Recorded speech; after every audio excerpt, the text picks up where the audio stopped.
distances. Pick me up, my makeup has run. Love is crap, more or less. Ha ha. Who'd go from dreams to dreams and kill the real gloom? I won't stop, the great pub is close. You can swap your blue veins. Life's a heavy weight for those who misses the sun during the rains. Try to smile when desire's part of fiction, no time for imagination. Do your job for the nation. Hope you realise that you are free of any excess. Habits are great to transgress. There is no one to conduct your own life. Your own life.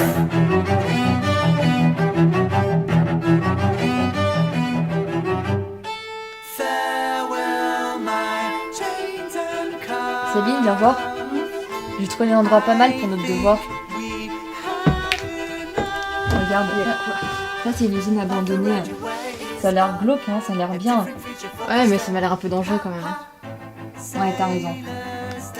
Sinon, j'ai trouvé autre chose, c'est les écories de Pourrin près d'Auxerre. Attends, je grandis. Ah ouais, non, mais là c'est des chambres d'hôtes, donc non. Mais sinon pas loin, il y a une autre écorie, c'est à Soly. T'as dit à Soly ? Oui. Je crois que c'est pas très loin de Chancevray, là où habite ma tante maintenant. Ah bon ? Ouais. Tiens, regarde, ça ressemble à ça. Desire's part of fiction, no time for imagination. Do you jump to the nation? Have you realised that you are free of any excess? Habits are great to transgress. There is no one to conduct your own life. Pick me up, pick me up, pick me up, pick me up, pick me up, pick me up, pick me up, pick me up, pick me up, pick me up, pick me up, pick me up, pick me up, pick me up, pick me up, pick me up, pick me up, pick me up, pick me up. Pick me up, pick me up, pick me up, pick me up, pick me up, pick me up, pick me up, pick me up. Try to smile when desire's part of fiction. No time for imagination. Do your job for the nation. Try to smile when desire's part of fiction. No time for imagination. Do your job for the nation. Hope you realise that you are free of any excess. Habits are great to transgress. Desire's part of fiction. No time for imagination. Do your job for the nation. Hope you realise that you are free of any excess. Habits are great to transgress. Desire's part of fiction. No time for imagination. Try to smile.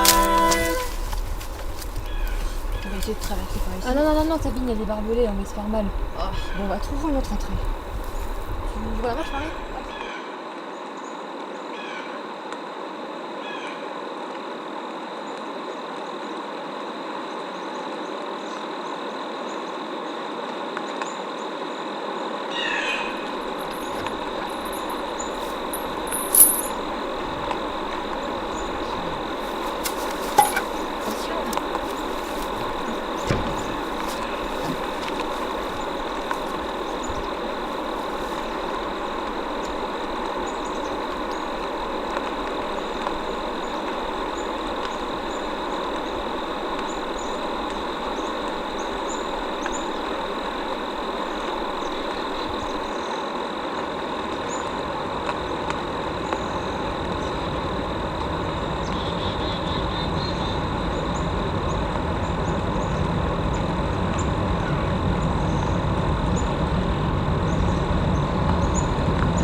Ah, c'est pas possible, encore les aliments.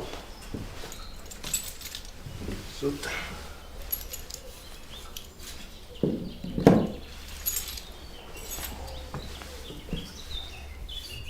Il faudrait veiller toute la nuit pour que rien ne bouge ici. Bon, ça a l'air d'aller. Ah.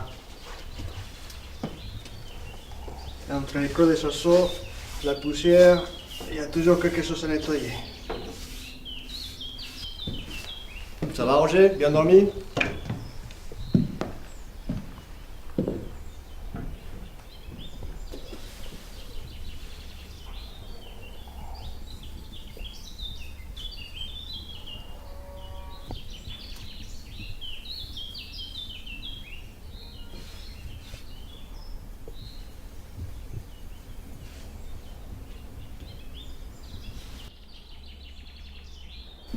Ah, ma petite, c'est pas comme ça que tu vas faire de l'ombre d'un seul côté.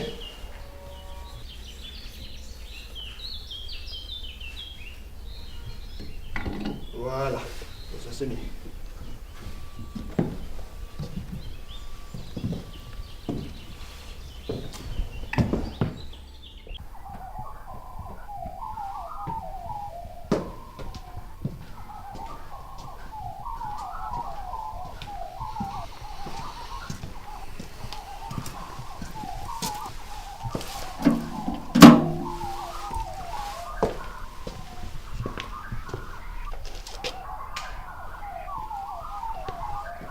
Bon, qu'est-ce que vous faites là?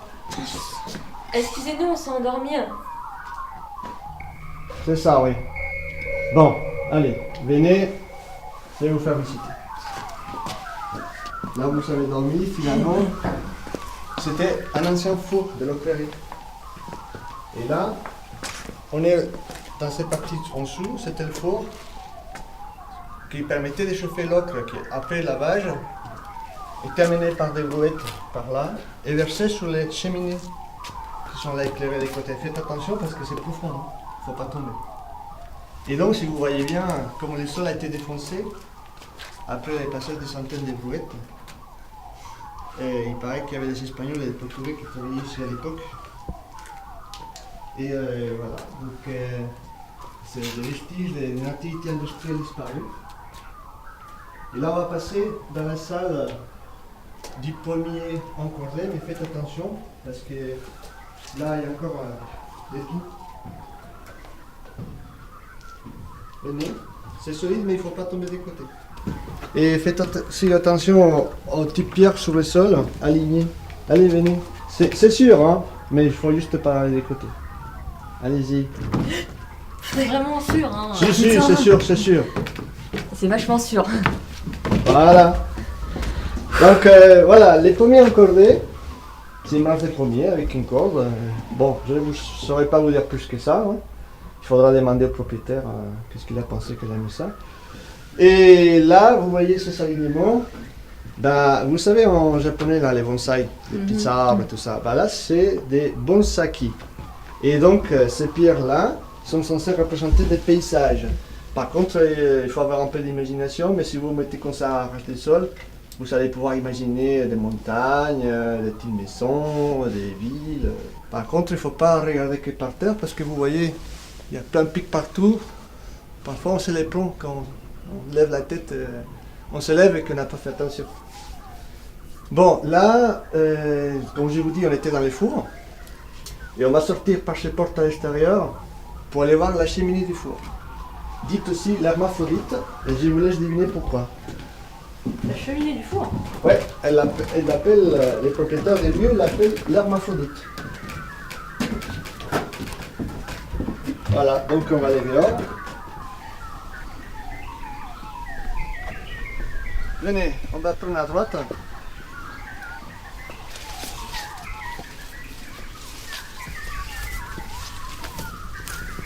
Voilà, ça c'est la cheminée. Mais attendez un peu. Ouais, il va falloir nettoyer un peu le... Vous savez, ici, il y a toujours la poussière. Hein. Placez-vous une de chaque côté et vous regardez à l'intérieur. Allez-y. Vous voyez? C'est super beau. Ça, c'est la machine pour capturer les bleus du ciel. Sans compter qu'en plus, c'est avec ces bleus-là qu'on va faire les rouges.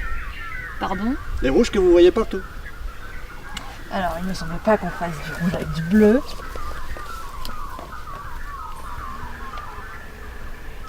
J'ai totalement perdu les pédales. Il délire totalement. Bon, les filles, allez, mettez-vous par là, je vois que vous ne m'y croyez pas. Je vais vous montrer.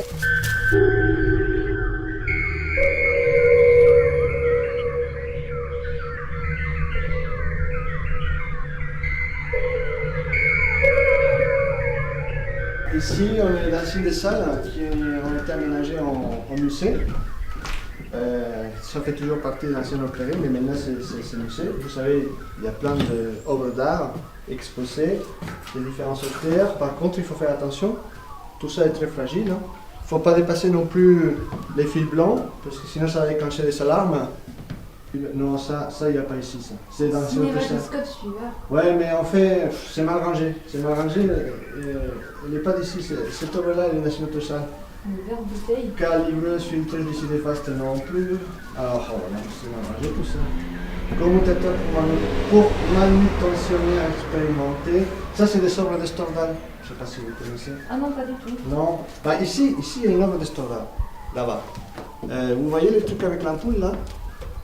Oui. Ça c'est. Le titre c'est l'ampoule à ombre réduite. En fait, c'est une ampoule qui ne génère de l'ombre que d'un seul côté. C'est possible ça? Bah oui, c'est. Tiens, vous pouvez lire si vous voulez. Hein. Je peux avoir celle du commutateur? Si tu veux, si tu veux. Alors, vous m'avez dit que vous ne connaissez pas Stendhal. Bon, vous savez, il y a plein de monde qui ne les connaît pas. Hein. C'est à partir de 1999 uniquement qu'il a commencé à être connu. Il y a eu une affaire là, en fait c'était un astronome norvégien qui est tombé dans l'oubli suite à une cavale et il a été réhabilité justement par les propriétaires de ce lieu qui s'appelle Rivan Tromer.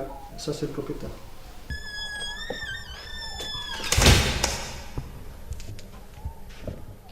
Mesdames, Messieurs, j'ai le privilège de vous présenter Emmanuel Hermange, président de la section française de la Stordal Society.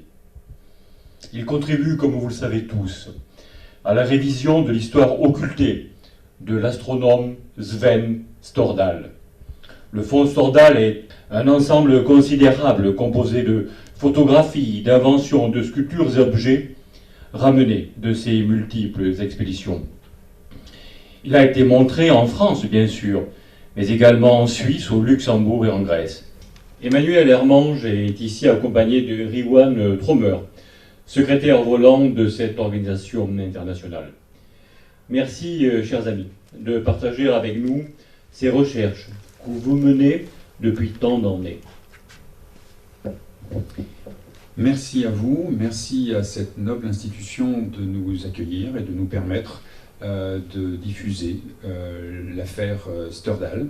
Nous sommes donc ici tous les deux pour vous présenter cette affaire dont la complexité, vous le verrez, nécessite plusieurs contributions. Donc le secrétaire volant interviendra régulièrement pour compléter ce que j'essaierai de vous exposer. Il faut bien évidemment commencer par vous dire qui était Sven Stordal. Sven Stordal est un astronome norvégien, l'un des plus éminents, qui est né en 1884 et mort en 1957. Il a été donc principalement actif pendant les années 1920-1930. Allez, venez par ici. Voilà, ici on rentre dans la salle qu'on appelle les jardins secs. Oui, il y a des animaux sèches, et il y a aussi des plantes sèches.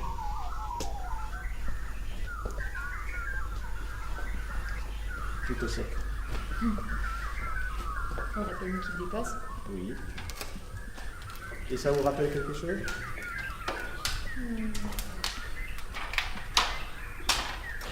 Non? Non.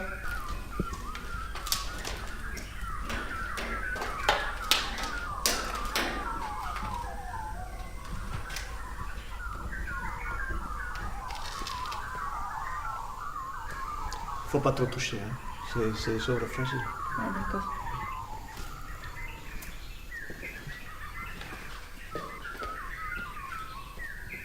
Attention, rappelez-vous qu'il ne faut pas bouger les bouteilles.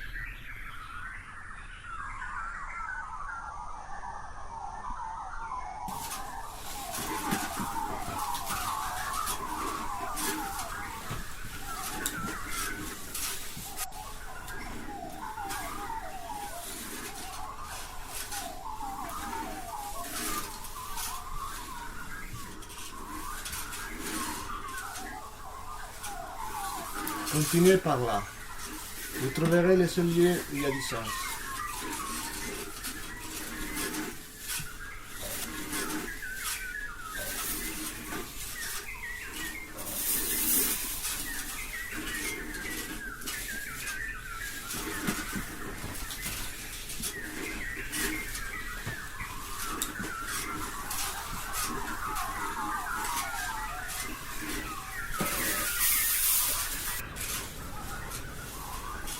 Voilà, comme la dame vous l'a vu, ici, c'est la seule salle où il y a du sens. Il faut le chercher un peu, mais bon. Voilà. Je vous laisse un petit peu. En attendant, venez voir autre chose par là. Voilà, vous avez là une œuvre d'art de Marco. Parce que ça a été exposé en 2004 à Cher. Mais je ne sais pas si tu te... Ouais, tu étais peut-être trop jeune. Je m'en souviens pas, donc probablement. Ouais, bah tiens. Parce qu'en fait, j'y étais. Hein. Et j'avais fait deux ou trois petites vidéos. Alors, attends que je mette ça.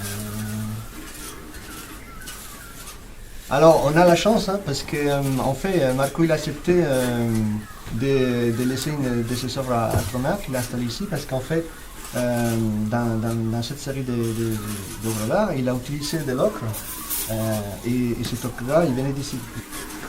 Attendez, il faut pas qu'elle me voie. C'est toi-même le propriétaire. Bah alors, Non mais il sait pas que je fais visiter. c'est bizarre. Ouais, mais en fait, comment dire, il ne me connaît pas. Mais comment ça, il vous connaît pas? Bah, il sait pas que j'ai fait visiter.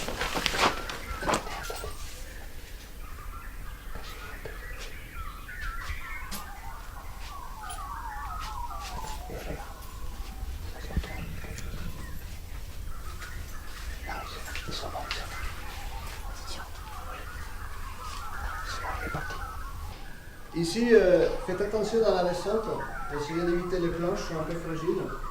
On peut passer sur les côtés. Voilà. Donc ici, on est dans l'ancienne salle de lévigation. Maintenant, c'est la salle des crêpes. Et ici, faites attention, il faut éviter de toucher la chaise sans pitié. Il ne faut pas trop rester longtemps. Donc on va passer un peu sur les côtés sans s'attarder. C'est une comparse de l'araignée.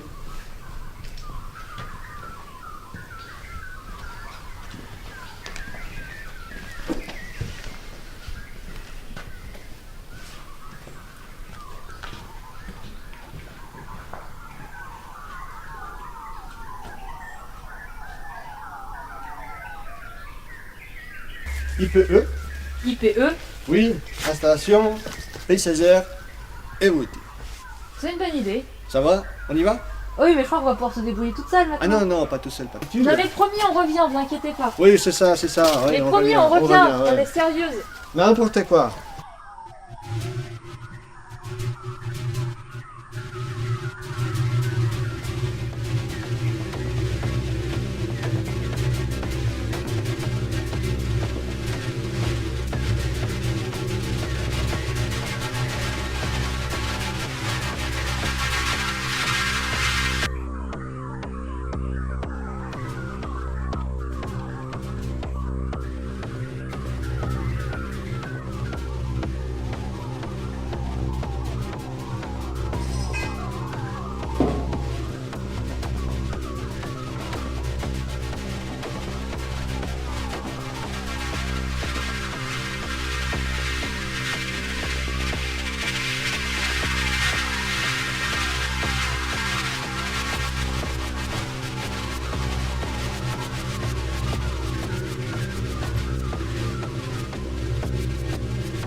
excusez-nous. Bonjour. Bonjour.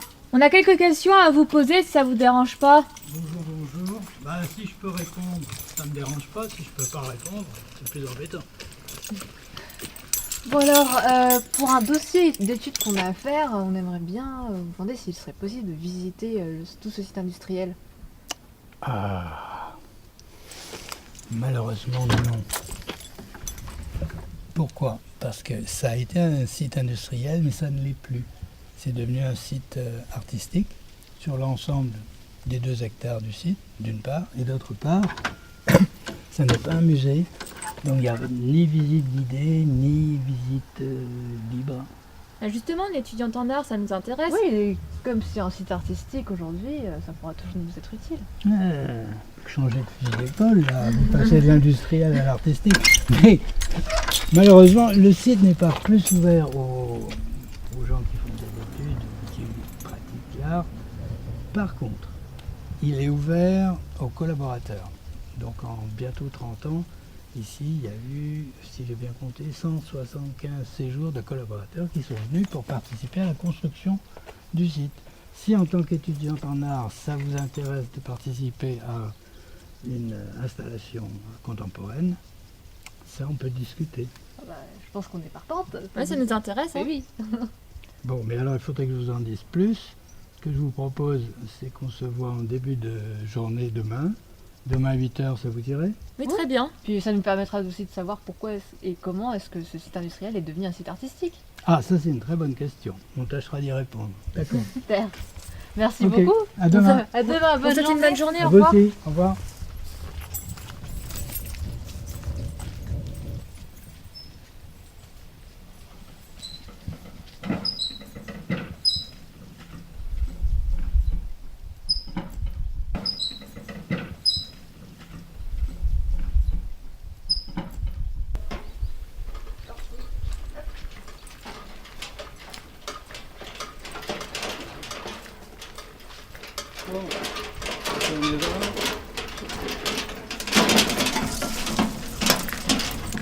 On va mettre tous les outils à disposition ici.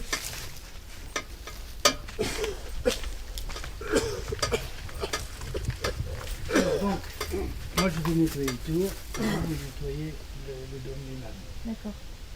Tout ce qui est herbe sèche, on vire déjà. Et alors oui, tout ce qui est feuilles sèches, comme ça on enlève aussi. De manière, l'idéal ce serait de finir avec uniquement la brique et la mousse. D'accord. On fait attention aux orchidées. Et on y va. Chacun son seau. Ça devrait aller facilement. Si vous avez n'importe quelle question, surtout.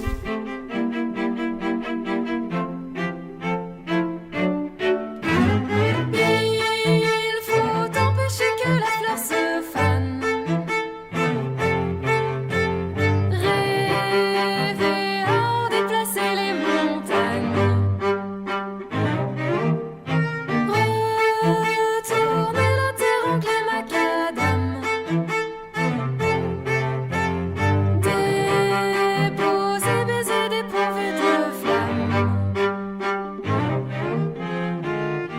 And if you feel tight about us, the curtains are still in your hand. The velvet would weep if you shout what's left of the passion we found. Il ne nous reste que filigrane qui s'effrite autrefois titane. Peut-être que je vais m'en aller.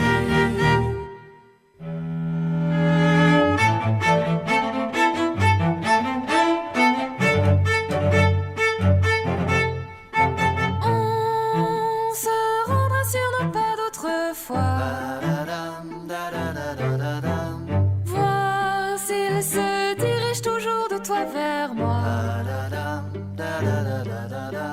Nourrir les jours du passé qui nous fait mal. Tant sa grâce abîme notre désir animal. On se rendra sur nos pas d'autrefois. Voir s'il se dirige toujours de toi vers moi.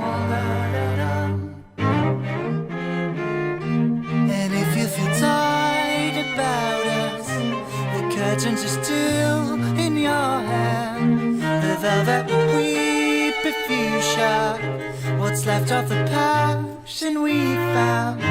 Il ne nous reste qu'un filigrane qui s'effrite autrefois titane. Peut-être que je vais m'en aller. Il faut empêcher que la fleur se fane.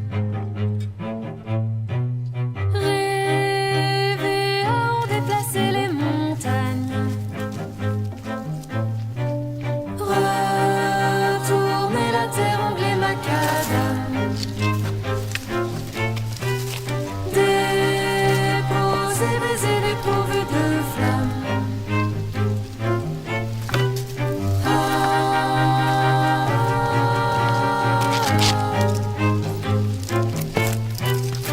Tiens, après l'entretien,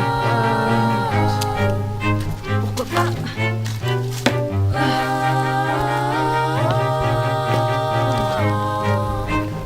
Attention parce que l'enregistreur se fera un peu la malle.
Bon, on déchargera après, on va déjà avoir Cromer.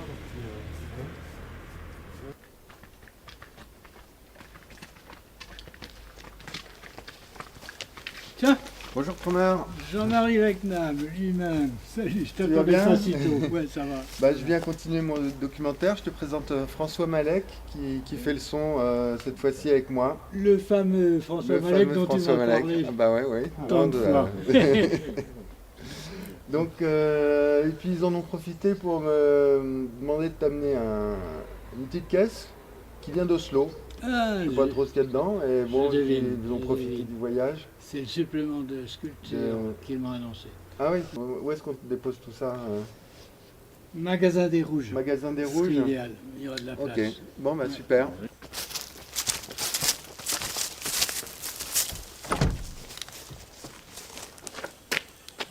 Hop, bah on va commencer par sa caisse. Hein.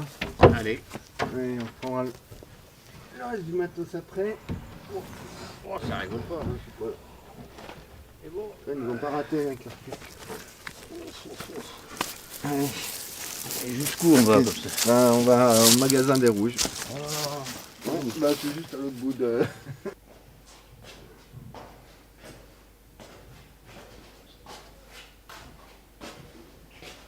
Cromer, on va mettre en haut la caisse.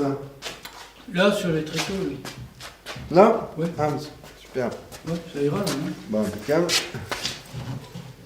Hop.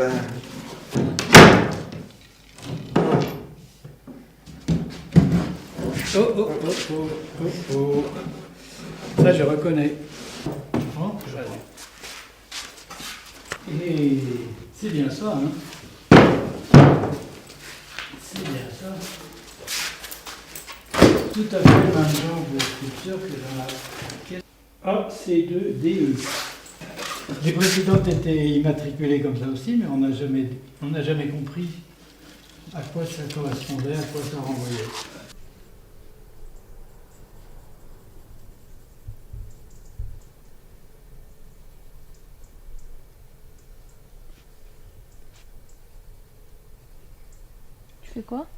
Prends des notes de tout ce qu'on peut voir ici. Moi, je fais un dessin.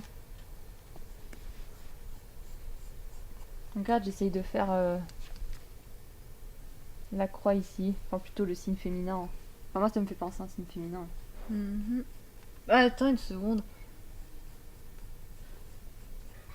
C'est quoi déjà le nom de cet endroit? C'est pas hermaphrodite? Un truc de... quelque chose dans le signe. T'as bien parlé de signe féminin, donc du coup, tu penses pas que ce serait ça? Eh ben oui, c'est ça. C'est tout à fait ça. Tu vas voir, on l'a déjà filmé celle-là la dernière fois, mais la lumière était vraiment pas terrible. Donc là, j'ai ramené un projo. Surtout que c'est une invention importante. Donc, on va essayer comme ça. Ok. Bon. Je te suis Le avec son, ouais, le son, tu fais pareil. Tu prends derrière. Le son, là, pas. C'est juste là, surtout l'ambiance, quoi. Très bien. Bon. T'es prêt? Ouais. Petit réglage. Bah, écoute, pour moi, c'est bon. Moteur, ça tourne. Le son.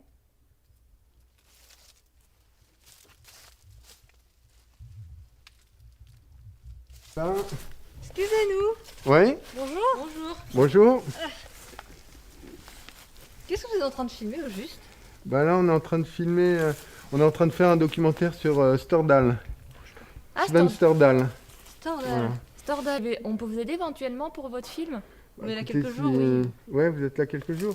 Bah tombe bien, oui, oui. pourquoi pas. Ouais. On va voir. Là, par rapport à ce qu'on a prévu, on va déjà essayer d'avancer un maximum. Mais bon, bah, si ça se présente, hein, pas de problème. Super, merci Là, on va beaucoup. essayer de finir ça. Allez, D'accord, on vous laisse bah, terminer. Bah à bientôt. Alors, À peut-être. bientôt, Au merci. Bonne revoir. journée, oui. Bientôt.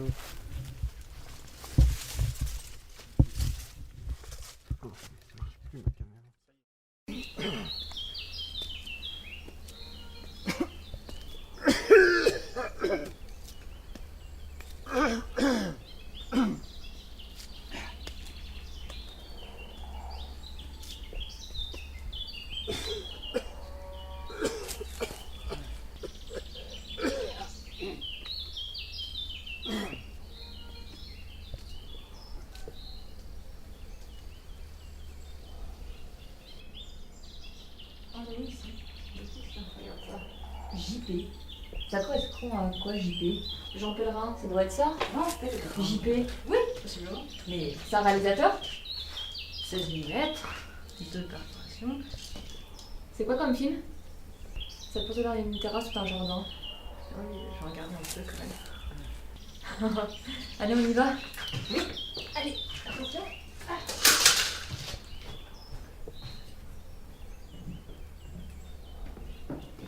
Tiens, il y a encore ces fiches. Ah oui. Le cinématoscope suiveur. Oh, le commutateur pour manutentionnaire expérimenté. Ah oui, tu te souviens où ce qu'elle était? Non, non, je me souviens plus du tout. Attends, il me semble que c'était au zoo. Cette espèce de chambre froide. Cette vignette vient d'un ouvrage édité à Ispahan, vraisemblablement au XVIIe siècle. Elle illustre un vieux conte arabe, bien antérieur à cette édition, qui raconte qu'un sage de Bagdad, magicien émérite, savait faire descendre jusqu'à lui le bleu du ciel qu'il dirigeait, avec les gestes rituels idoines soutenus de litanies impénétrables. La seule réponse que l'on pouvait obtenir du magicien, évidemment questionné sur la fabrication de ces tissus inconcevablement merveilleux, étaient ces quelques mots sibyllins.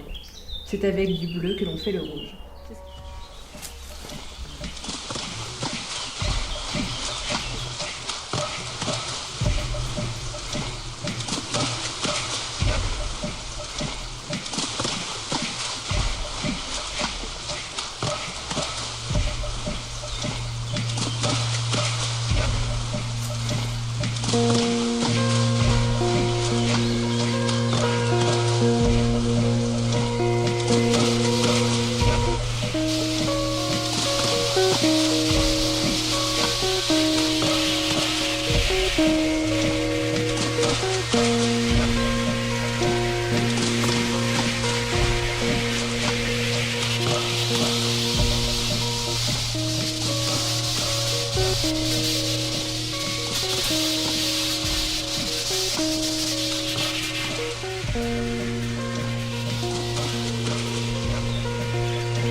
Être ou ne pas être dans son assiette.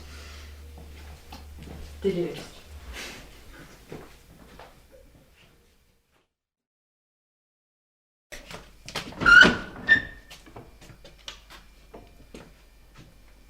Ah bah il est là, tiens, regarde. Le commutateur pour manutentionnaire expérimenté. Ah, il était temps. Ça fait 5 vrai que je vous attendais. Attendez. Madame. Attendez.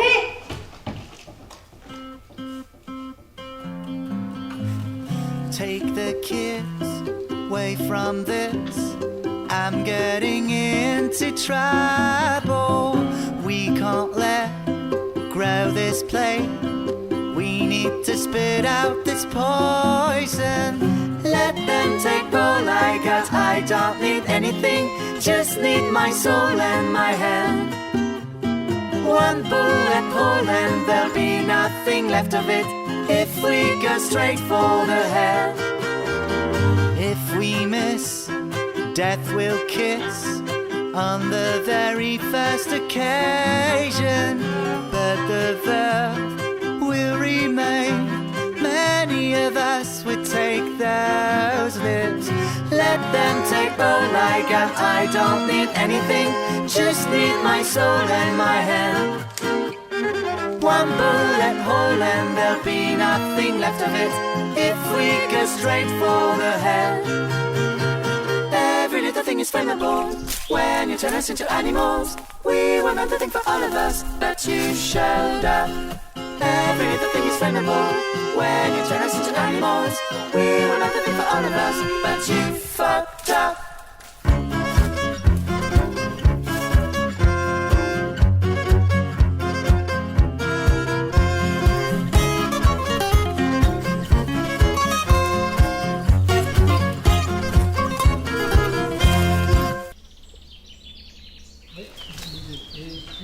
Ça a été entièrement rénové depuis la fois précédente. Ah oui. Si tu veux regarder, jeter un œil. Ah, c'est vrai que la dernière fois c'était complètement. C'était Ouais. Ah, dis donc, il y a de la pellicule là, c'est une bobine. Ah bah, c'est pas- du c'est pas 16 moi qui mm. l'ai fait, là, hein. Mais ça fait pas partie de l'installation là. Mais si, mais elle était là-bas. Ah, d'accord. Elle était sur la Et pile. qu'est-ce qu'il y a dessus, tu sais, non? Non, aucune idée. Euh, Aucune idée. C'est du 16.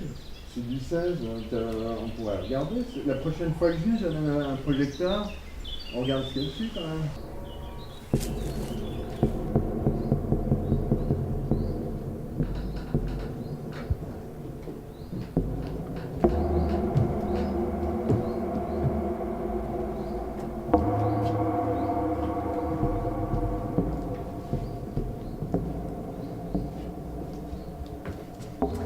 Je vais pouvoir prendre une photo. Ouais. Depuis chaud quand même. Avant car le gardien arrive.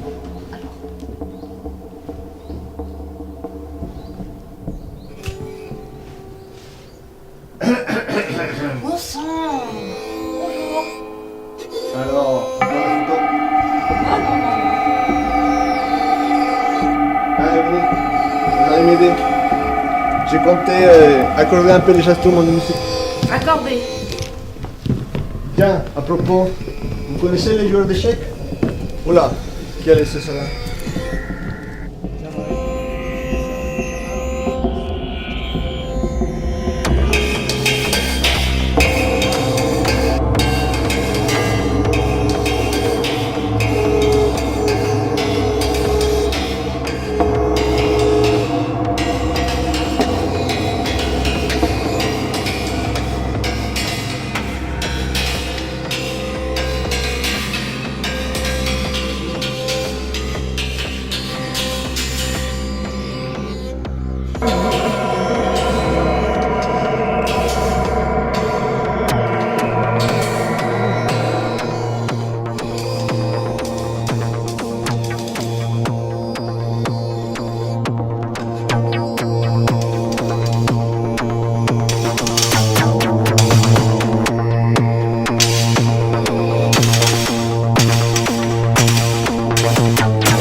Bah, il est encore en bon état. Hein.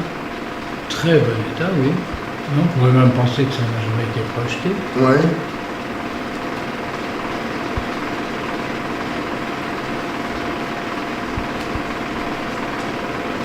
Et disons, ce serait un truc qui m'aurait été envoyé par Oslo pour archiver, qui disait se réperber sans avoir été répertorié.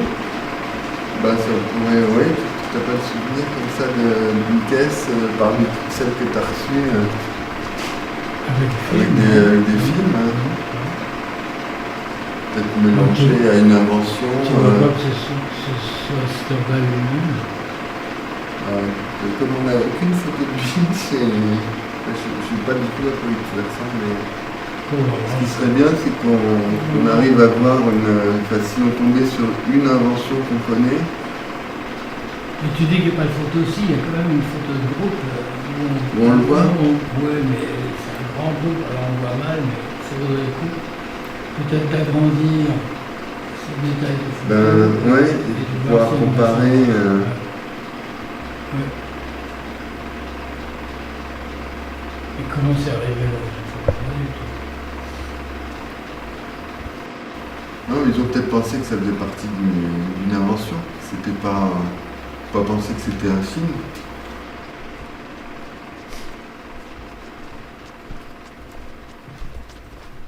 Vous êtes encore là pour combien de temps? On va jusqu'à vendredi prochain. D'accord. Bon ben, écoutez, d'ici là, on va planifier ça par rapport à notre tournage. Oh bah super. Ok. Bon ben. À bientôt. À bientôt. À bientôt, oui. Au revoir. Tournez bien, bon courage. Ouais, merci.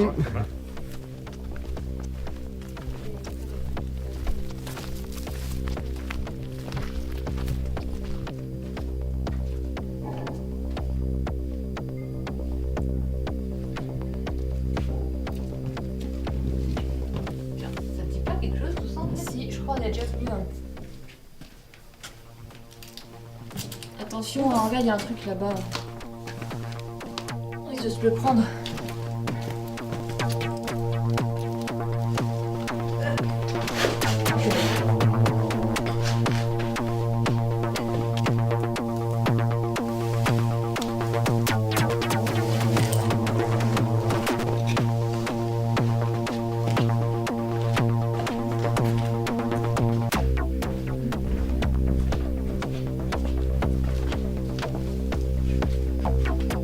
Là, on peut les poser ici. Ouais, vas-y.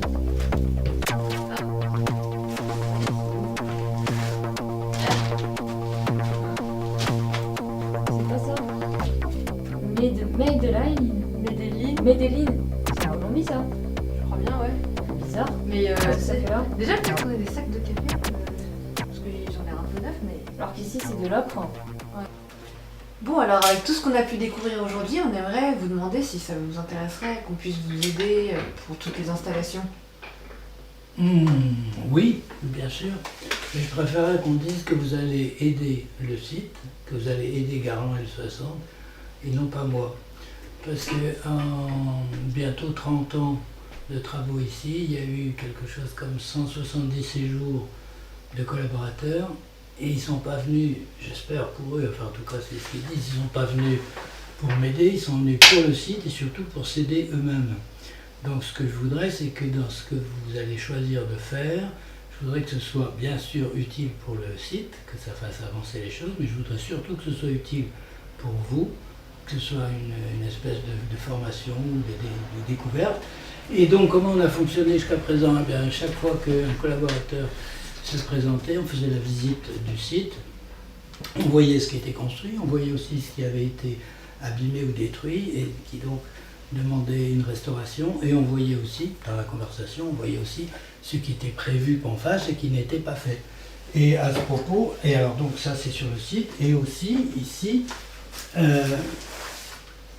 c'est les idées qui me sont venues au fil du temps dans mon dialogue avec le lieu, mais que je n'ai jamais eu le temps de faire et qu'aucun collaborateur n'a eu le temps de faire, parce que même s'ils sont nombreux, le travail est tellement énorme ici que tout ça, ça reste en plan. Donc ça, vous pouvez le consulter et vous déterminer en fonction du contenu. Et il y a aussi, pour vous y repérer, des plans. Alors soit ce sont des plans de détail de tel ou tel lieu, soit ce sont des plans de l'ensemble du site. Et puisqu'il s'agit de travailler, je vais vous en montrer un, le plan. Voilà, ce plan-ci. C'est la division en 153 zones. Mais vous n'avez pas encore débarrassé la table. Il faut mettre la table parce que moi ça va être prêt, je suis désolé. Ah, tu nous cherches? Ah oui, ça, sans condition. Bon, et ben on reprend après le repas si vous voulez bien. Oui. Il ne faut pas faire attendre François, on va être content. Et voilà François, c'est prêt.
Non, pardon de te déranger en pleine nuit, mais c'est juste que... alors je t'explique, avec Marie, là, on est dans une ocrerie en Bourgogne, c'est pas super loin de Paris, c'était à 2 heures de route. Sauf que, disons qu'on a quelques petits soucis ici, et... Il y a plein de frelons. Oui, entre autres. Il y a des araignées. Oui, aussi. Mais surtout que, disons que... on a vraiment besoin d'aide, en fait.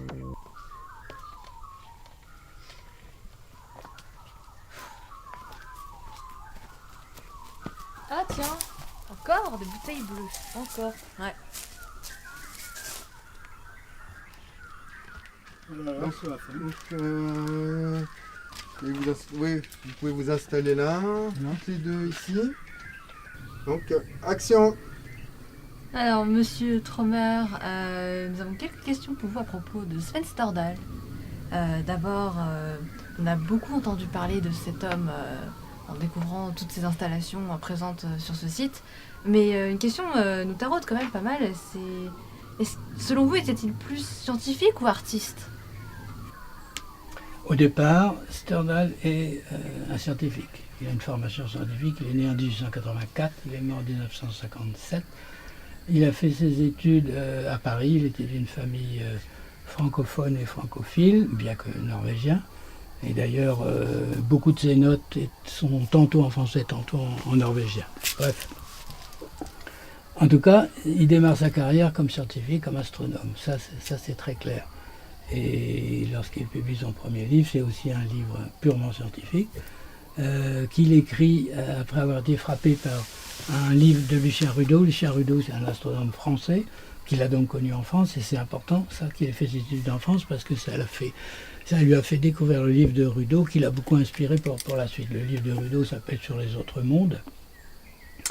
Et Sterdal prend cette voie-là. On peut considérer même que c'est un élève de Rudeau, bien qu'il n'ait pas été élève au sens étudiant, mais enfin c'est un fils spirituel en quelque sorte. Bien, jusque-là c'est simple. Sterdal organise une expédition dans les Grands Nords. Pourquoi ? Parce qu'il a une théorie tout à fait révolutionnaire concernant la cosmologie, la cosmogonie. Et pour confirmer cette hypothèse, il organise donc cette expédition qui sera une circumnavigation dans la mer de Barents.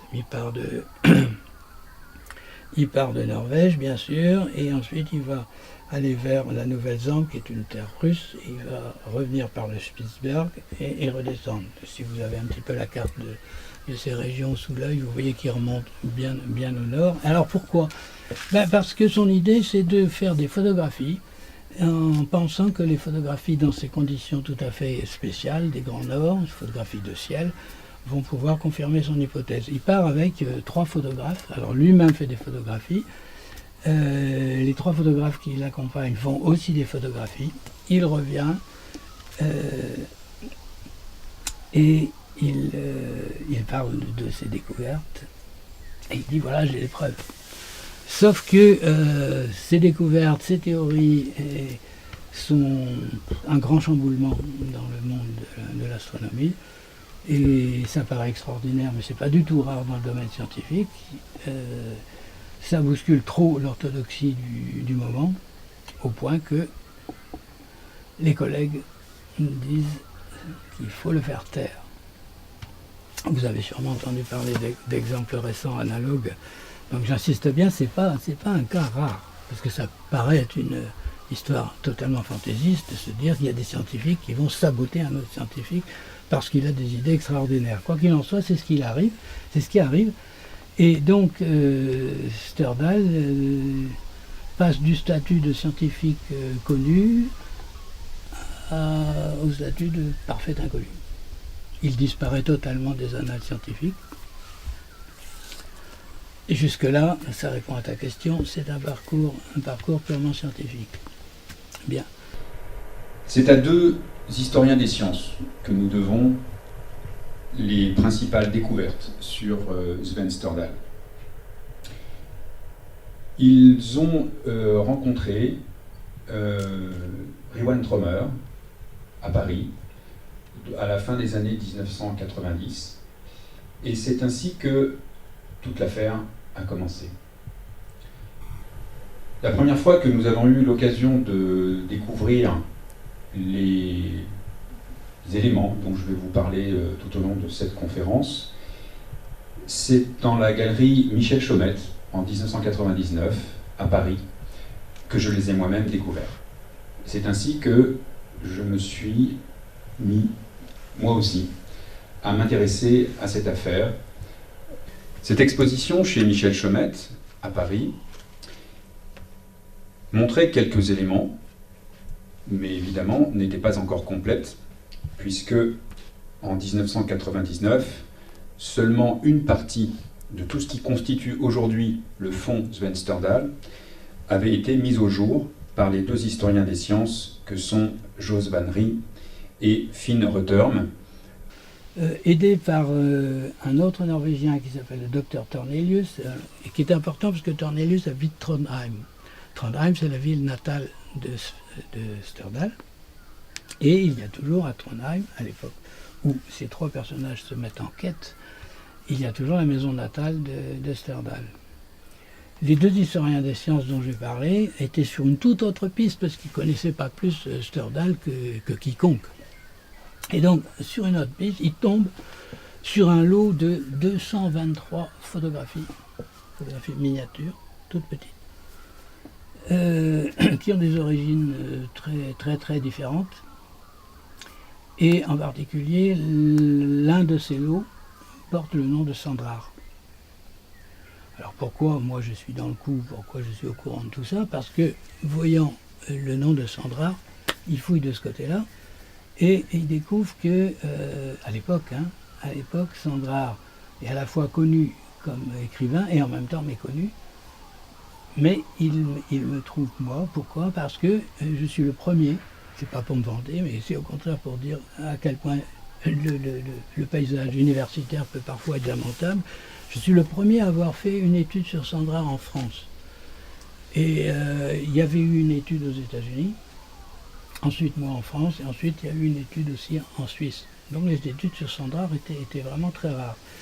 Donc voyant que j'ai fait une étude sur Sandrar, et voyant que Sandrar connaissait Sterdal, non seulement le connaissait, mais avait fait partie de l'expédition dans le Grand Nord, les 2 historiens prennent contact avec moi. Ça vous explique pourquoi je connais les dessous de l'affaire. Bon.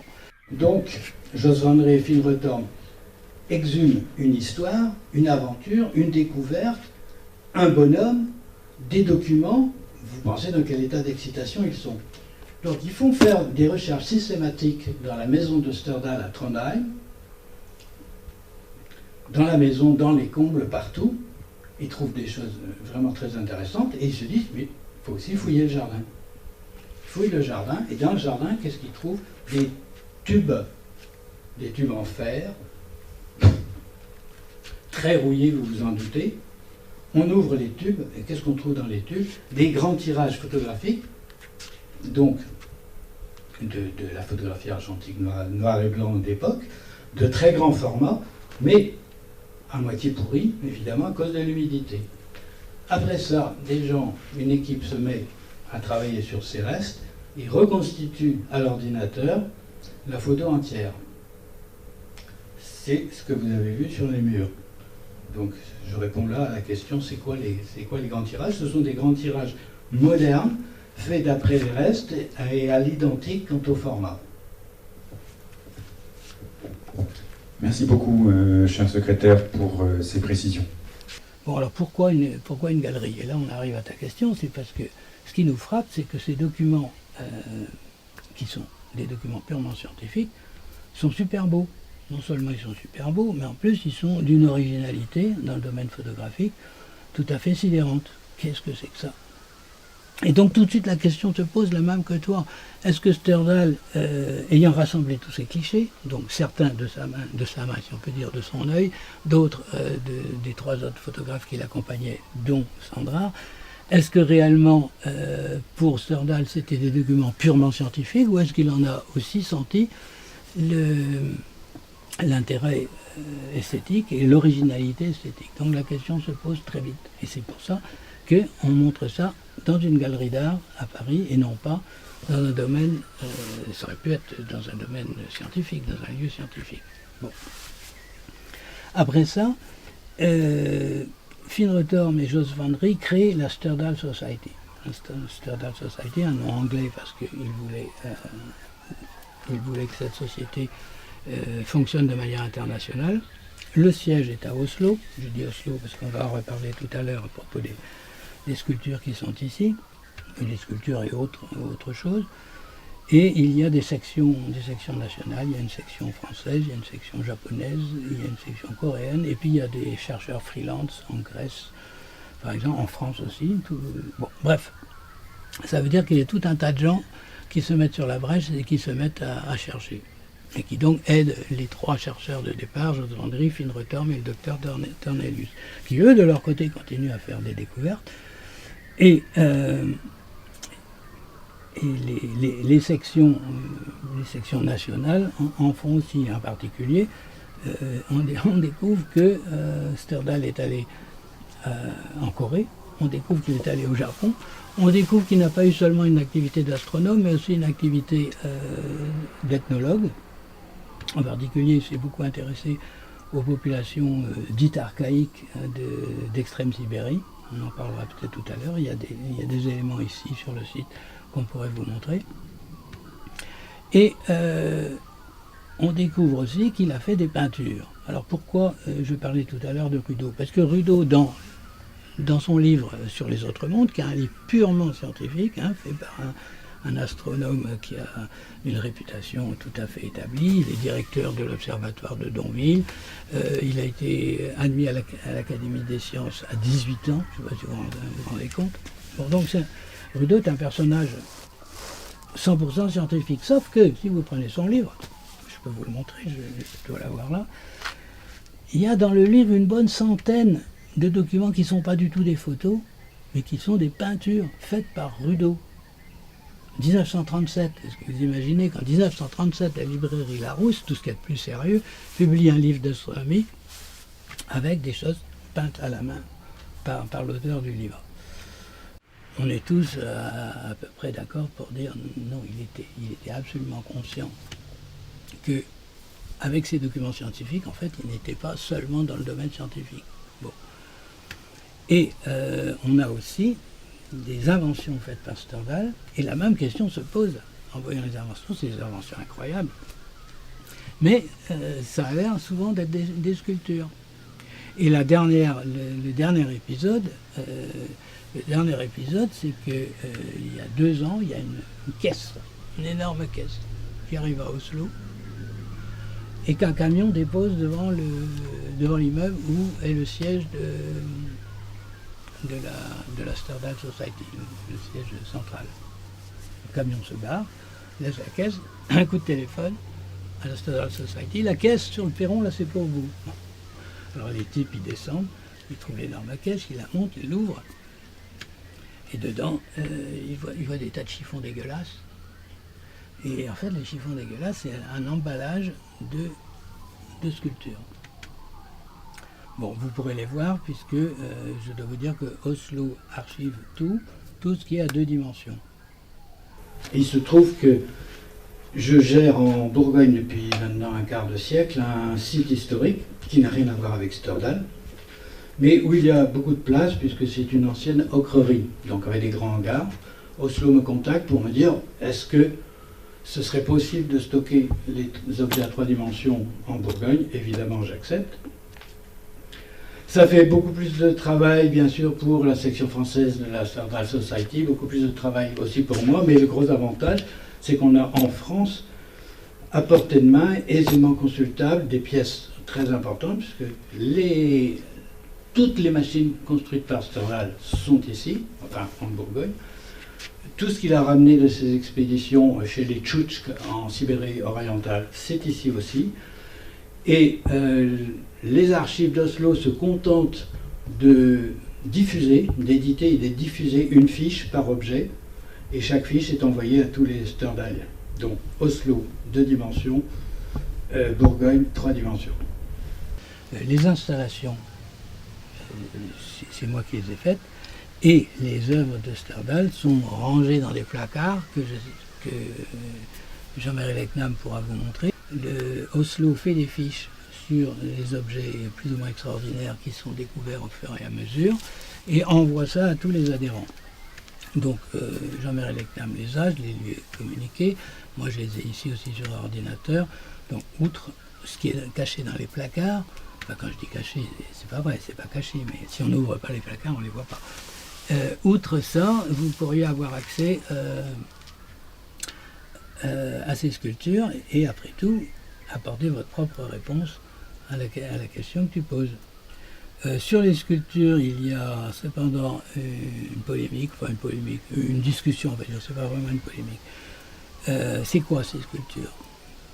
Eh bien, il y avait une notice, enfin il y avait une petite note, il y a deux feuillets dactylographiés dans la caisse, disant que ces sculptures sont des miniatures de pieds et de monts en Chine. Ça paraît bizarre. En fait, Stordal a organisé une expédition en Chine aussi. Bon, il était très porté sur l'Orient, hein. Mais c'est une expédition pour le goût d'alpinisme. C'était un type qui aimait les sports un peu difficiles. Donc, il va dans les Grands Nord. Après, il va faire de l'alpinisme avec une équipe en Chine. Et donc, la notice précise que ce sont des pieds d'alpinistes, vous verrez, qui sont stylisés évidemment, et des monts de Chine, avec des formes tout à fait extraordinaires, mais qui ne sont pas si extraordinaires que ça quand on connaît les montagnes chinoises. Je ne sais pas si vous les connaissez, mais il y a en Chine énormément de reliefs tout à fait extraordinaires, tout à fait fantasmagoriques, on peut dire, et qui sont bien réels. Du reste, on en trouve des photos très aisément sur Internet. Bon, alors pourquoi je vous dis ça? Parce que la discussion s'ouvre, mais d'accord, c'est fait avec l'équipe qui est allée en Chine avec Stordal, mais qui a fait ces sculptures miniatures? Enfin, pour les pieds, c'est pas miniature, c'est à peu près grandeur nature, mais pour les monts, oui. Bref, qui a fait tout ça? Alors, il y a les uns qui disent, c'est un gars de l'équipe, puisque la notice dit ça, c'est quelqu'un de l'équipe. Et il y en a d'autres qui disent, mais non, c'est Stordal lui-même, parce que ces sculptures ressemblent tout à fait, mais c'est vraiment le même style, de sculptures qui ont été montrées au musée Réatu à Arles. Et je pourrais vous montrer là des photos du catalogue du musée d'Arles, avec donc sculptures dont on est sûr qu'elles sont de Stendhal, et vous verrez la parenté, à mon avis, évidente avec ce qui est stocké ici dans les placards. Donc au fur et à mesure qu'on avance, on s'est dit de plus en plus, mais ce type, bon déjà il avait l'étiquette astronome et ethnologue, qui sont des étiquettes scientifiques évidemment, mais de plus en plus on est obligé de le considérer aussi comme un artiste. Bon, de toute façon, un personnage hors de l'ordinaire, et on comprend avec le recul, on comprend aussi à quel point il a pu déranger à l'époque, parce que non seulement il arrivait avec une théorie révolutionnaire, mais en plus il apportait comme preuve des choses qui n'étaient pas dans la norme scientifique. Quel type d'objets trouve-t-on dans les archives stendhaliennes? Eh bien, ils sont assez surprenants. Lorsqu'on les présente au public, on se rend compte de leur étrangeté, à la réaction que de nombreuses personnes peuvent avoir. Je vous en citerai par exemple un parmi beaucoup d'autres. Un appareil à mesurer la profondeur des nuages. Un autre, tout à fait connexe, un appareil à mesurer la profondeur du ciel, et un autre appareil qui lui est tout à fait relié, qui s'intitule appareil à mesurer la longueur, la lenteur et la langueur des nuages, également élaboré en 1938. Et on trouve également des sculptures dont on ne sait pas toujours comment les placer par rapport à ces appareils que je viens de nommer. Par exemple, une sculpture intitulée « La caresse du nuage au flanc du mont Vou », élaborée probablement dans les années 1930. Voilà la diversité face à laquelle les historiens des sciences doivent prendre des options d'interprétation, car l'herméneutique des objets et des photographies et des peintures assemblées, produits par Sven Stendhal, n'est pas simple. C'est-à-dire on a commencé, je vous ai dit, dans une galerie d'art, et puis peu à peu, les choses étaient présentées comme dans un musée de sciences naturelles ou un musée de sciences physiques. Donc ça, c'est disponible aussi.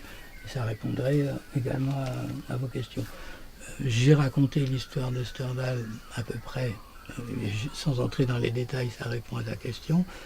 Je pense avoir aussi répondu à la tienne. S'il y en a d'autres, évidemment, je réponds volontiers.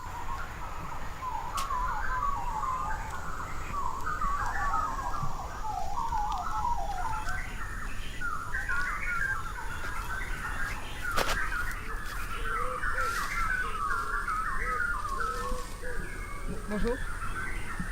Vous savez où sont Sabine et Marie? Ils étaient là, normalement.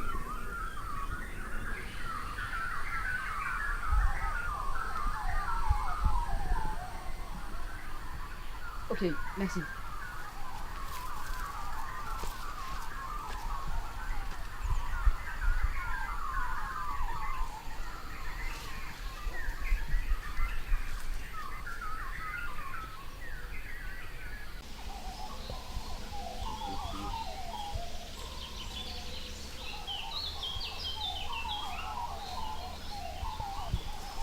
Sabine? Sabine, tu fais quoi?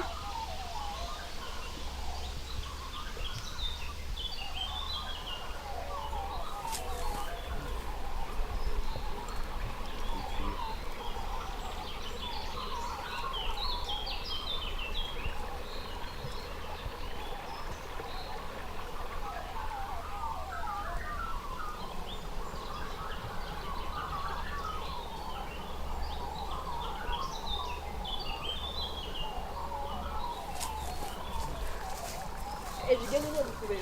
C'est grand ici, c'est une forêt. Ouais, en plus, il y avait un mec chelou à l'entrée. Je crois que c'est le gardien. Ouais, peut-être.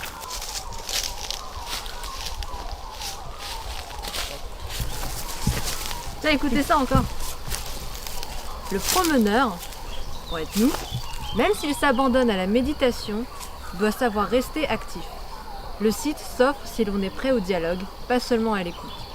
1000 choses à découvrir, cachées au-dessus, au-dessous ou à côté du regard habituel. Un jeu de piste, une course au trésor sans trésor bien entendu, le trésor et le jeu lui-même. Des signes à foison, pas de signification, un jeu, pas de règles du jeu, chacun les invente à sa façon. Eh, t'es bien regardé là. J'avais vu. Il y a que des 7 et des 8. Je pensais que c'était une piste. C'est rien. Je sais pas pourquoi, mais. 8. C'était 15. 15, ouais.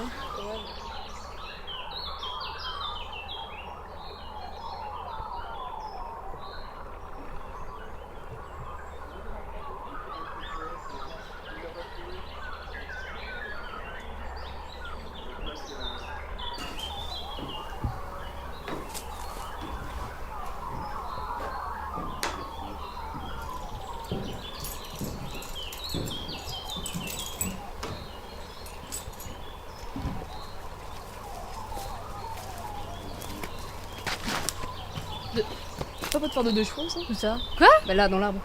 Non. Non, c'est pas possible. Je pense pas, non, tu sais, un phare de 2 chevaux, c'est pas comme Ouais, si... il y avait qu'une dans seule- un arbre, c'est pareil. Hein. C'est la même couleur, hein. Ouais, mais ça, y a pas qu'une seule de chevaux, hein. Il y en a plusieurs, hein.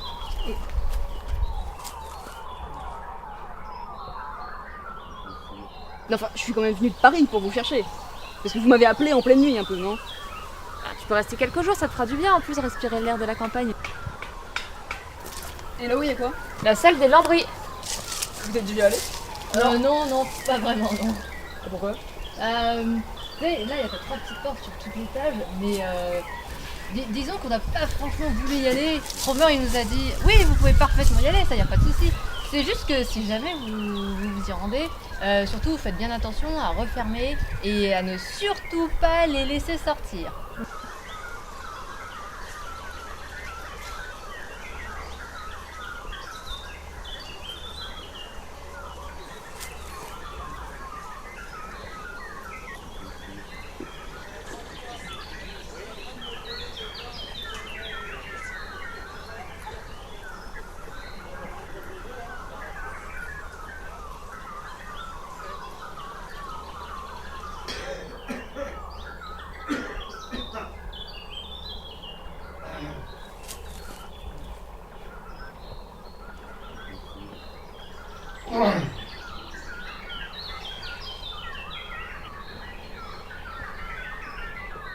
C'est poussé là.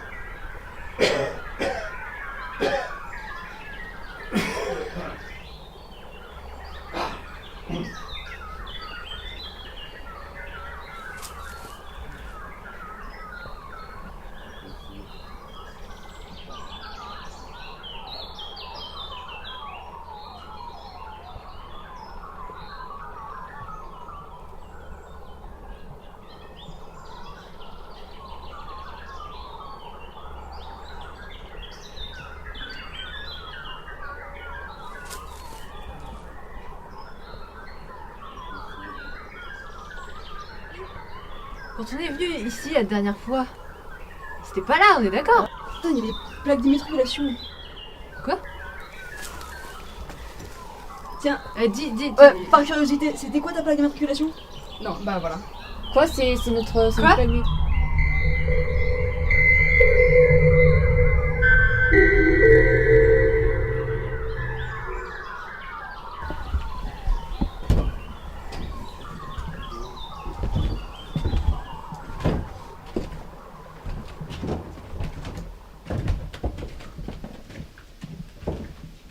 Alors ici, on est dans la salle du chapeau, qui est une dénomination moderne. Et pourquoi tout est rouge et recouvert de poudre ici comme ailleurs? On n'a pas eu l'occasion d'en parler, mais comme je te disais l'autre jour, les conditions de travail étaient extrêmement difficiles. Il y avait de la poussière partout, en suspension et en permanence, ce qui fait qu'au fil des ans, évidemment, tout a été recouvert de cette poudre. Et oui, je disais, les conditions de travail étaient vraiment très difficiles. Et tu vois, par exemple, là, on est à peu près à 1,50 m. on se parlait sans se voir. Ça, c'est un témoignage direct Ah ouais. que j'ai de quelqu'un qui a connu ça. Donc, les gars étaient complètement imprégnés de rouge. Ils avaient la peau rouge en permanence parce que la poussière est tellement fine qu'elle entrait dans les pores. Mais beaucoup plus grave, la poussière entrait aussi dans les poumons. Ah oui. Et donc, les types mouraient très jeunes d'une maladie dont j'ai oublié le nom, mais qui est l'équivalent pour l'ocre de ce qu'est la silicose pour les mineurs du charbon. Et donc, ces conditions de travail étaient tellement difficiles qu'il a fallu recourir à une main-d'œuvre immigrée. À l'époque, c'était ni les Nord-Africains, ni les Syriens. C'était des Portugais et des Espagnols qui, eux, acceptaient de faire le travail. Et une fois de plus, comme tu sais, avant, il y avait eu les Italiens, il y avait les Polonais. Ouais. Une fois de plus, on peut dire que, heureusement, qu'il y a les immigrés pour construire ce pays, parce que sinon, je me demande ce qu'il y aurait debout. Et c'est pour ça, c'est pour rendre hommage à ces types qui venaient de lointains villages, que j'ai installé les habits pleins d'ocre qui sont là-haut, au-dessus de l'ocrerie Ah jaune, ouais, on a aperçu, ouais. et les valises, et des signes rouges, parce que, évidemment, tu crachais le sang avant de crever. Et comme par hasard, les gens du coin ici, qui sont très fortement xénophobes souvent, ont complètement oublié ça. Ah oui. Que la richesse du pays Ça- reposait sur de malheureux immigrés. Il est où Alex? J'en sais rien. Je crois qu'il est parti. Quel minable. Sans prévenir en plus, hein. Quel minable. On est toujours sans voiture, hein. Oh. On fait comment pour rentrer? Je vais appeler Alex tout à l'heure, je pense qu'on va peut-être un peu l'engueuler quand même. Hein. Avec plaisir.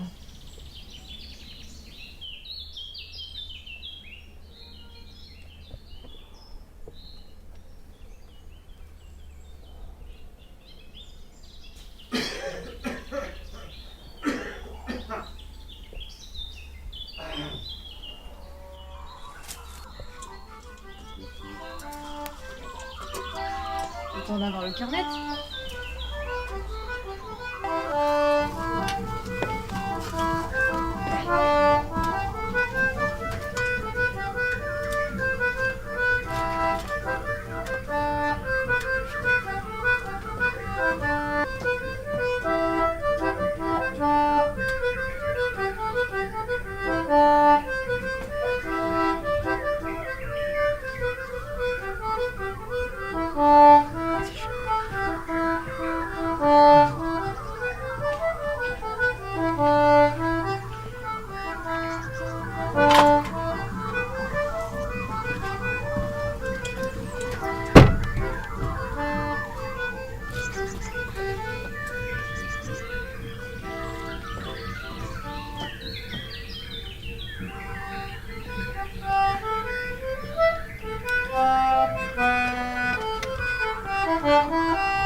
D'accord que c'était les trois mêmes hein, à l'instant. Ça devait être des triplés.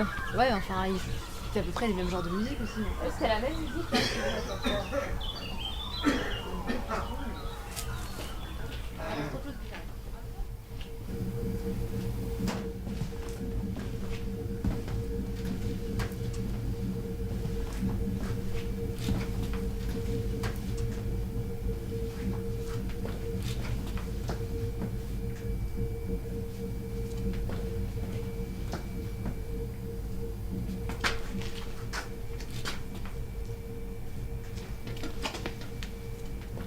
Tiens, regarde. Encore JP. JP. Ouais. C'est pas celui qu'on a vu, tu sais, dans la salle, on a trouvé la bobine de film. Oui, si, sur les ardoises. Jean Pellegrin. C'était ça, c'était Jean Pellegrin. Tout à l'heure, dans une des salles qu'on a visitées précédemment, on a trouvé une sorte de bouteille Ou de pile. Une pile avec marqué JP dessus. Et on a trouvé d'autres inscriptions JP. Ouais. Et on aurait pensé Jean Pellegrin, parce que c'était marqué Jean Pellegrin sur aussi une bobine qu'on a trouvée dans une de ces salles. Mais est-ce que vous sauriez qui c'est? Ah non, bah alors moi j'ai aucune idée.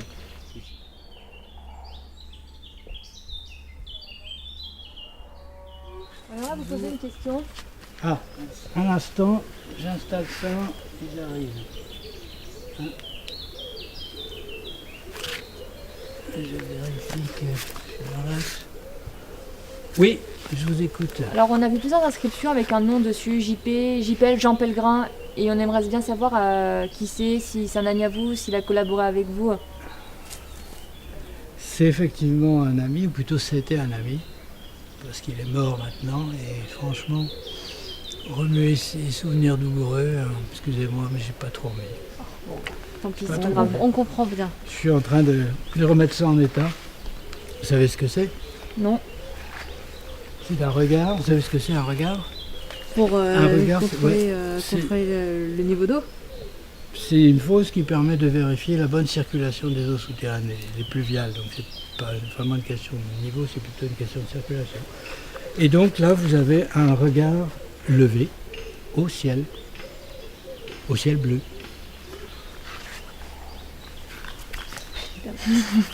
À plus tard. Au revoir, à plus tard, à plus tard. Regarde le vieux ciel.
Alors là, il a un peu vrillé.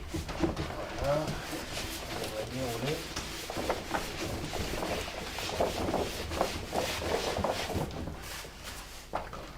Ah, génial. Salut, c'est trop beau.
Ah, il faut que je te montre les pièces dont on parlait, ramenées par Stjørdal d'une de ses expéditions, il y en a eu deux, en Sibérie extrême-orientale. Ce sont des pièces préhistoriques, paléo-tchoukch, mais dont on ne savait rien d'un point de vue historique, enfin très peu d'un point de vue historique, et évidemment rien d'un point de vue préhistorique. Ouais. Voilà donc des pièces rarissimes, ramenées par Stjørdal. Et tous ces trucs noirs là, c'est quoi? Tous ces... Ah, ça c'est une toute autre histoire. Bon, bah tu sais qu'après le tournage, François s'est installé. Bah ouais, ça lui a tellement installé plu. ici. Ouais. Il s'est installé un atelier, etc. Et il a posé la même question que toi. Pourquoi après, ce qu'il veut faire, c'est sauver tout ça. En nettoyant et en traitant contre les insectes chronophages. Mmh. Et il veut traiter tout ça parce que, je lui ai dit, ce que je vais te dire maintenant, c'est que c'est une collection de sculptures de la jeunesse de Pellegrin. Ah oui? Et Pellegrin était fonctionnaire, haut placé, très haut placé même au ministère de la Culture. Et il avait en même temps une activité artistique de toujours, mais qui était totalement secrète et qu'il voulait secrète. Pourquoi ? Parce qu'il se disait que s'il exposait, il ferait comme tout le monde, il exposerait tantôt aux galeries, tantôt en musée. Et s'il exposait en musée, il savait bien que on l'accuserait de profiter de sa place pour montrer, donc de bénéficier d'une complaisance corporatiste. Et s'il exposait en galerie, c'est la galerie qui serait suspectée de l'exposer parce qu'il était haut placé, etc. Donc il disait, mon œuvre, de toute façon, ne sera jamais considérée pour ce qu'elle est vraiment. Tout est faussé d'avance. Donc je ne peux pas montrer. Bon, c'est une position un peu radicale et un petit peu étonnante, mais qu'il a tenue toute sa vie. Et il est mort sans avoir jamais exposé. Et ça, donc, c'est des choses qu'il avait entreposées chez moi à la Bastille. Quand j'ai déménagé à la Bastille, j'ai tout ramené ici et c'est resté quasi à l'abandon, ce pourquoi les insectes avaient commencé à dévorer tout ça. Et tu dis de jeunesse, il y en a plein. Ces autres œuvres, alors qu'est-ce qu'il y a? Alors je dis de jeunesse parce que oui, la question que tu poses est tout à fait centrale. Pourquoi? Parce qu'en tant que haut fonctionnaire au ministère de la Culture, il a été chargé d'un énorme projet qui consistait à transformer une friche industrielle, très vaste friche industrielle, en zone d'activité culturelle. le ZAC, mais d'un autre style que celle qu'on connaît. Et ce projet-là a été copiloté par le ministère de la Culture et par la municipalité où était située cette friche. Ça a duré des années. Pourquoi? Parce qu'il y avait un différend entre le ministère et la municipalité qui ne voyaient pas du tout le projet de la même façon. Et pendant tout ce temps, du coup, Pellegrin s'est installé dans cette friche qui lui permettait de faire des choses... Il a squatté, quoi. Il a squatté et il voulait faire, c'était lui, il voulait faire des choses de grand format. Ouais. Et le fait de disposer de cette friche lui a permis de faire vraiment des sculptures, parce qu'il était sculpteur et peintre, mais plus sculpteur que peintre. Ça lui a permis de faire des sculptures de très grande dimension. Et les œuvres maintenant, elles sont où? Elles sont nulle part. Hein? Il ne reste rien. Rien, vraiment rien. C'est une histoire plus que triste, tragique. Cette friche qui devait être transformée donc en zone culturelle, j'étais dit copilotée par le ministère et la municipalité. Ouais. Les deux se sont fâchés, puisque le ministère et la municipalité avaient des idées très différentes de ce que devait être ce projet. Donc, le projet est totalement tombé à l'eau. Et la municipalité a décidé de raser la friche pour construire des logements. Ah ouais. Donc on a envoyé les bulldozers. Jean n'a rien pu faire parce qu'il ne savait même pas que ça tournait vinaigre à ce point. La friche a été rasée et les œuvres qu'elle contenait avec. Donc il ne reste strictement rien. Ah, ils ont tout rasé. Ils ont tout rasé, il ne reste rien à part les photos que j'ai faites sur plusieurs années. Sur place. Il y a une exception, c'est une œuvre qu'il avait faite une fois en venant ici, quasiment pour s'amuser sur place, qui est la grande tour bleue que tu connais, qui est à côté, là. Et c'est tout. C'est tout. C'est la seule œuvre d'amateurité. Et puis, bien sûr, les œuvres de jeunesse dont je te parlais, celle-ci, et une autre qui est très différente, qui était un cadeau qu'il m'avait fait à l'époque, que je pourrais te montrer. Ah bah oui.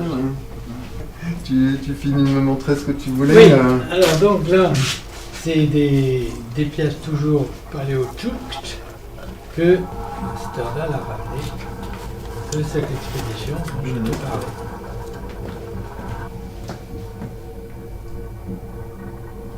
Là, c'est le cadeau dont je te parlais, la sculpture que Pellegrin m'a laissée, ça va faire un demi-siècle maintenant, un bon demi-siècle. Ouais. C'est vraiment très différent de ce que tente de sauver François.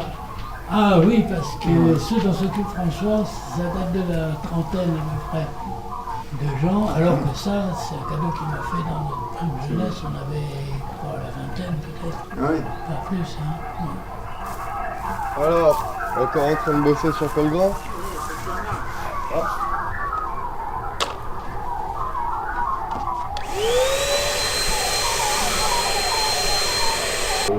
Quand vous alliez sur la friche, par exemple, il parlait volontiers de son travail. Volontiers, non. Parce qu'il avait un côté ours, et puis il y avait toujours cette obsession du secret, qui fait que même quand il acceptait la discussion, on ne savait jamais s'il était sérieux ou pas, si c'était vraiment quelque chose qui lui tenait à cœur, ou bien s'il plaisantait. C'était toujours très très difficile de le savoir.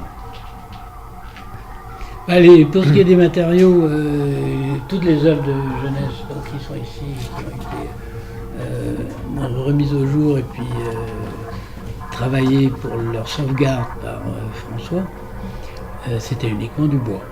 Et puis l'œuvre de jeunesse que je t'ai montrée aussi, dont il m'avait fait cadeau, c'est aussi du bois. Mais plus tard,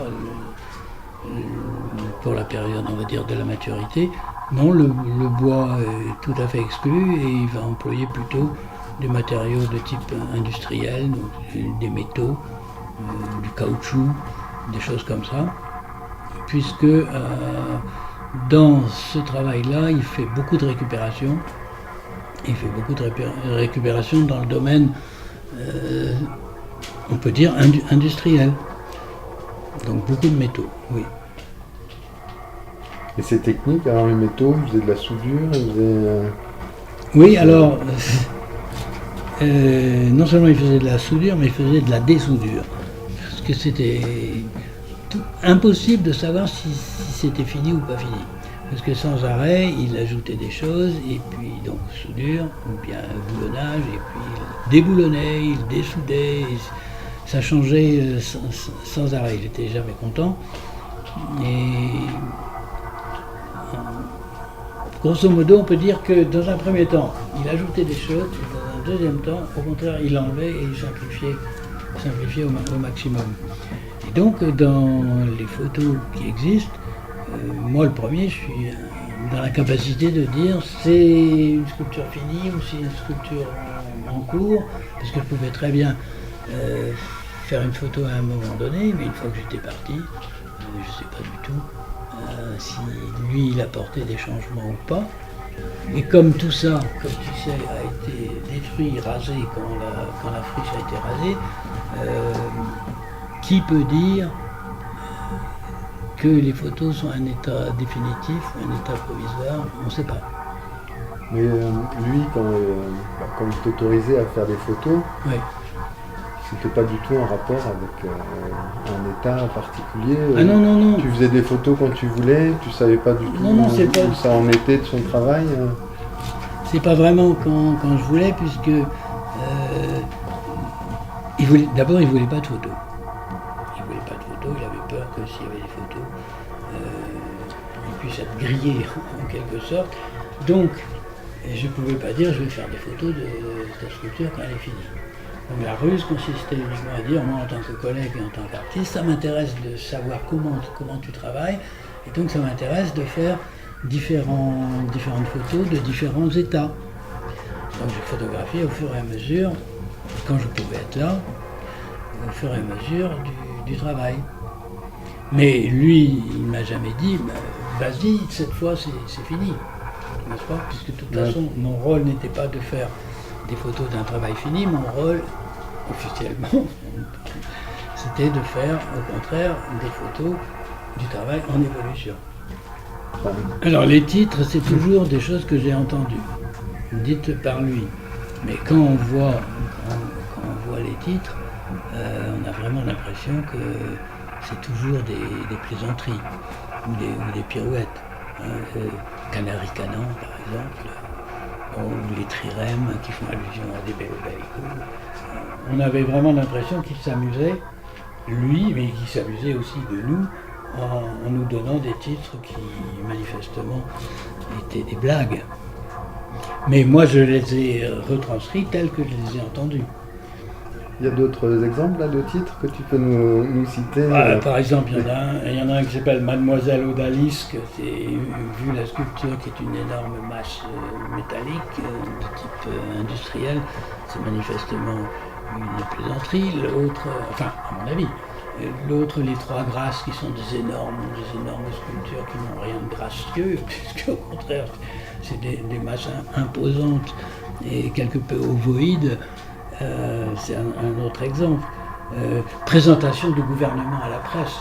Le gouvernement, c'est des blocs de béton avec la presse qui sont des espèces de grilles. Je crois que ce sont des exemples qui montrent bien qu'il s'amusait. Il y a une sculpture qui s'appelle tapis volant, une autre qui s'appelle tapis roulant. Je crois vraiment qu'on peut dire qu'il s'amusait beaucoup. Alors, les sculptures elles-mêmes, manifestement, c'est un travail hyper sérieux, et la façon dont il travaillait, comme je te disais, très scrupuleuse, j'ajoute, j'enlève, sans arrêt, il allait vers ce qui était sans doute pour lui une recherche de perfection. Je pense qu'on ne fait pas un travail aussi énorme, aussi imposant, uniquement pour la blague. Non, c'est pas possible. Mais les titres, je crois que les titres sont toujours des blagues, ou presque toujours des blagues. Dans tous ces titres, il y en a peut-être un qui est tout à fait sérieux, c'est les moteurs.